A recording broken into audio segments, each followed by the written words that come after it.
Anajishughulisha na nini? Anajishughulisha na nini? Sio anajishughulisha na nini? Hela anapata. Wewe kubali tu kuolewa naye, na nia nzuri tu. Sio mtu kwamba anataka kukuchezea, hapana, ni muoaji. Ni muoaji. Yaani pale penye alipo pale kuna wanawake kibao na kuambia wanamtakaga, sema yeye jicho lake limekuona wewe. Hawataki kabisa hata kusikia. Wanakuja kabisa wanafunzi wamechoma TIA hivi huko CBE wanajigonga hivi tikisa elimu yeye anuka. Wewe unafanya kazi gani? Nani mimi?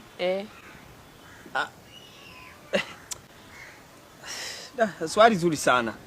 Unaona ile mizigo bidhaa zote tunazionaga madukani zile haziwezi kuja huku madukani pasipo kupitia mgongoni kwangu na kuzipakia kwenye magari zikaje. Kwa hiyo ina maana wewe ni mbeba mizigo? Usiweke hivyo sasa.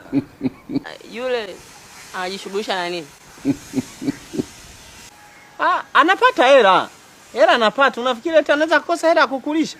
Sijasema kwamba hana hela. Nataka nijue kazi yake anayoifanya. Dakika moja.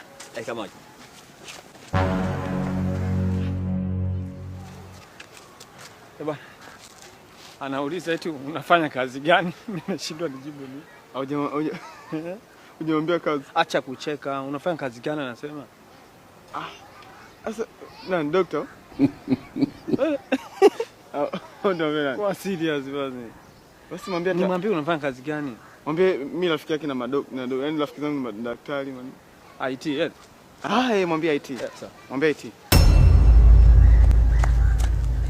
So, nisamee nilikuwa nimekuchelewesha kidogo. IT, pale kitengo cha IT ofisini pale. Haya sawa. Ana watoto? Ana watoto? Anao wawili.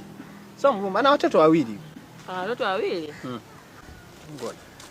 Ngoja. Anao?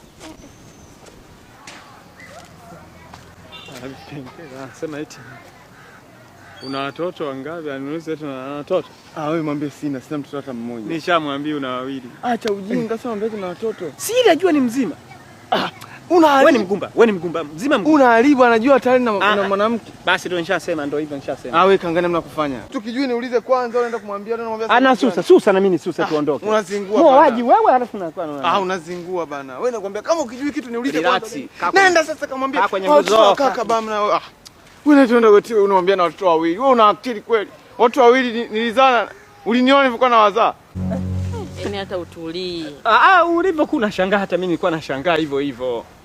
Kwa kweli hapo mshenga nisamee, nimeongea kitu ambacho sina uhakika. Wale watoto ni wa kaka yake bwana.